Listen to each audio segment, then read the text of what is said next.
Assalamualaikum warahmatullahi wabarakatuh.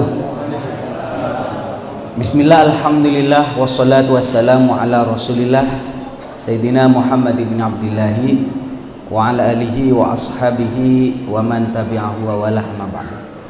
Hadratul muhtaramin, para alim, para ulama yang saya hormati, Bapak Wakil Gubernur Bapak Muhammad Nakotani, Ketua MUI Provinsi Papua Barat Bapak Ustadz Ahmad Nasrawi, tahunya Nasro Ahmad Nasrawi,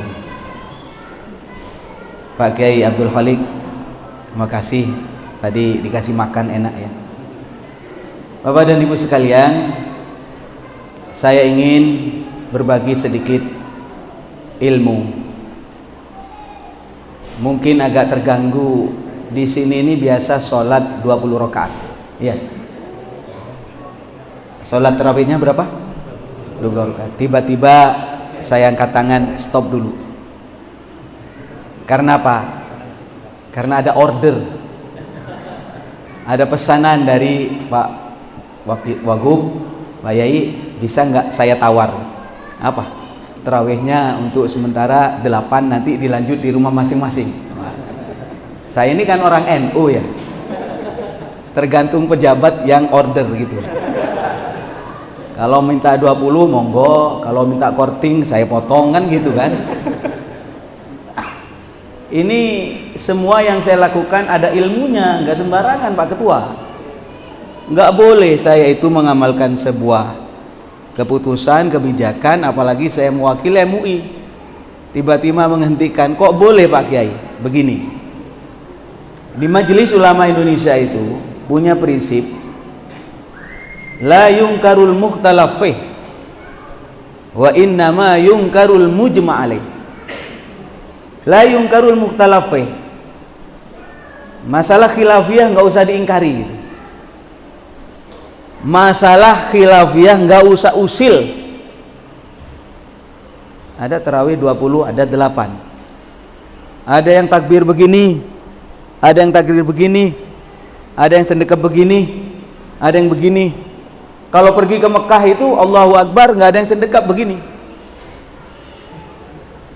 Ada tahiyat asyhadu an la ilaha illallah, diem, kalau saya diem. Ada juga asyhadu an la ilaha illallah. Ada yang bergerak tangannya. Mohon maaf, ini perlu saya jelaskan karena tema daripada safari dakwah kita ini ya, tema besarnya bagaimana kita menjaga kebersamaan.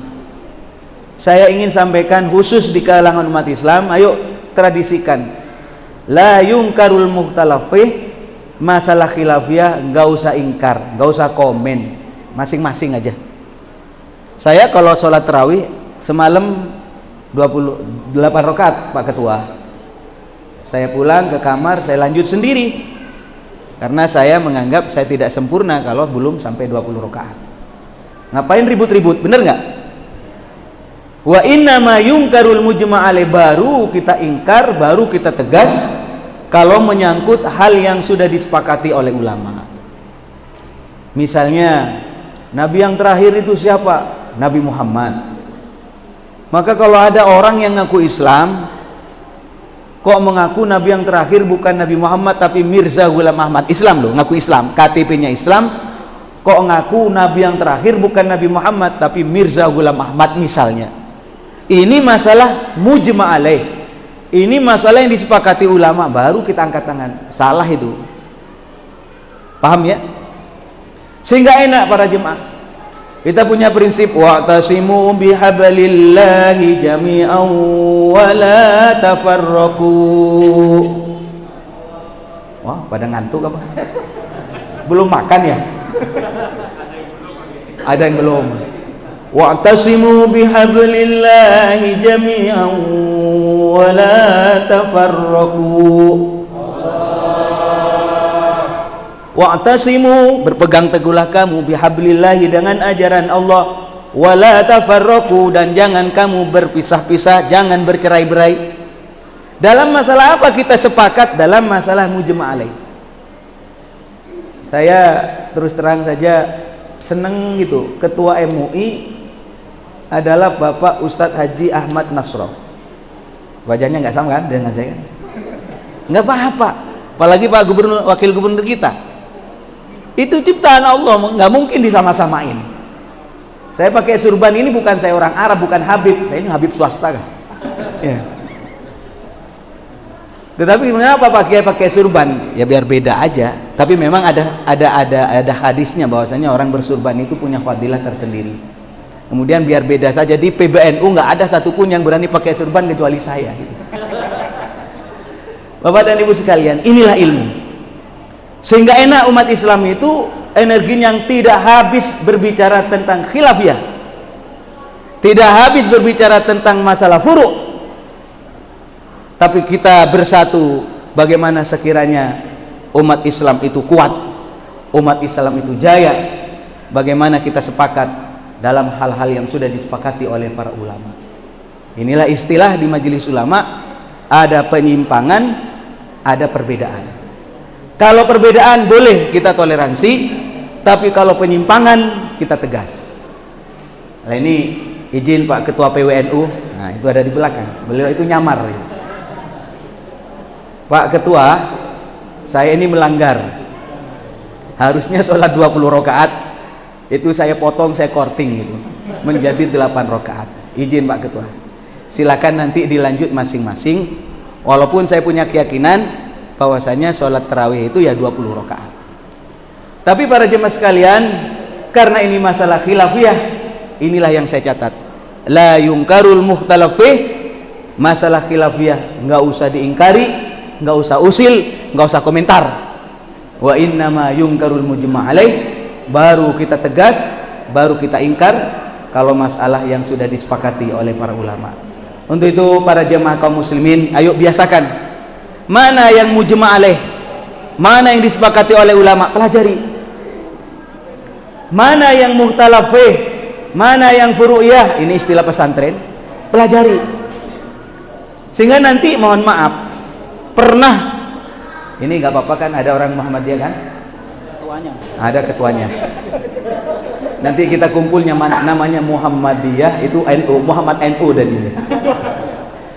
Pernah kita satu ketika kalau nggak ada silaturahim macam begini, kadang umat Islam eker-ekeran, senggol-senggolan, masalah yang tidak penting. Akhirnya apa? Habis energi kita. Apalagi sekarang namanya bulan Ramadan, ayo kita bersama-sama memohon kepada Allah Subhanahu wa taala agar kita bisa mengisi ibadah dengan sebaik-baiknya, puasanya, tadarusnya. Lah ini kalau di depan kan kelihatan ketua ini. Ya. Tarawihnya, tadarusul Qur'annya, Lailatul Qadarnya, kemudian zakat dan infaknya, ayo semangat. Saya para jemaah sekalian pernah baca sebuah kitab namanya Kitab Nasoihul Ibad. Kenapa saya menganjurkan untuk semangat? Karena Allah merahasiakan. Innallaha, sesungguhnya Allah, kata masitatan fi sitatin, Allah merahasiakan 6 hal. Tidak ada yang tahu kecuali Allah. Nah, sehubungan 6 hal ini panjang, takut diprotes sama Pak Wakil Gubernur, jangan panjang-panjang Pak Kiai. Kalau terlalu panjang kasihan ibu-ibu, beneran. Kalau terlalu lebar kasihan bapak-bapak, nggak enak ini. Kok senyum sambil?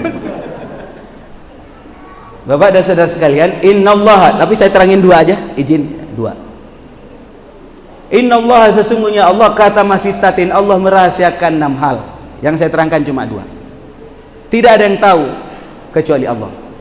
Yang pertama, kata maridho fi ta'atin, Allah merahasiakan ridhonya di dalam taatnya. Taat yang mana yang menyebabkan kita masuk surga, nggak ada yang tahu. Ibadah yang mana yang menyebabkan kita diridhoi oleh Allah, tidak ada yang tahu. Ini rahasia Allah. Tujuannya apa? Liyajtahidan nas fi jami'il ibadah, agar supaya kita semua semangat untuk melaksanakan ibadah. Itu mengapa saya sangat anjurkan, ayo selama bulan puasa ini, apalagi apa yang kita lakukan yang wajib dilipat gandakan oleh Allah, yang sunat jadi wajib. Itu sudah dikampanyekan oleh para kiai, para ustadz. Namun dari sekian amal ibadah ini, mana yang diterima, mana yang menyebabkan kita masuk surga, nggak ada yang tahu. Tujuannya apa? Agar hati-hati.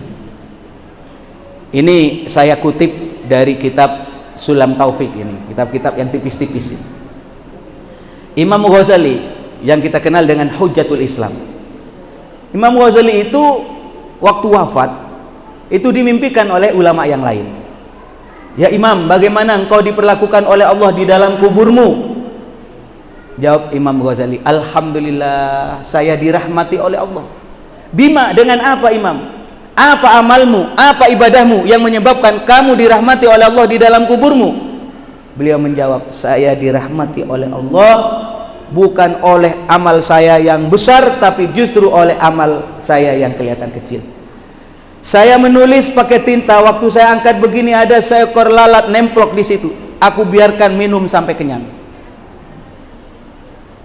Karena apa? Karena saya sadar, irhamu man fil ardi, sayangilah makhluk yang di bumi, yarhamka man fis sama, maka yang di langit akan sayang. Tapi mohon maaf Pak Ki Abdul Khalik, bukan Allah di langit ya.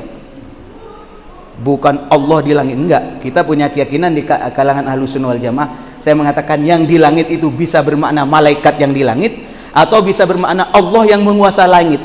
Kalau saya mengatakan Allah di langit, ya namanya kita menempatkan Allah, padahal Allah itu mukhalafatuhu lil hawadisi. Allah itu qiyamuhu binafsi. Itu pada tahulah. Karena sekarang itu rupanya berkeliaran akidah yang mengajarkan Allah di langit. Saya bilang enggak benar itu. Para jemaah sekalian yang saya hormati, akhirnya apa? Dibiarkan oleh Imam Ghazali sampai kenyang. Aku lupa itu perbuatan kecil, aku lupa.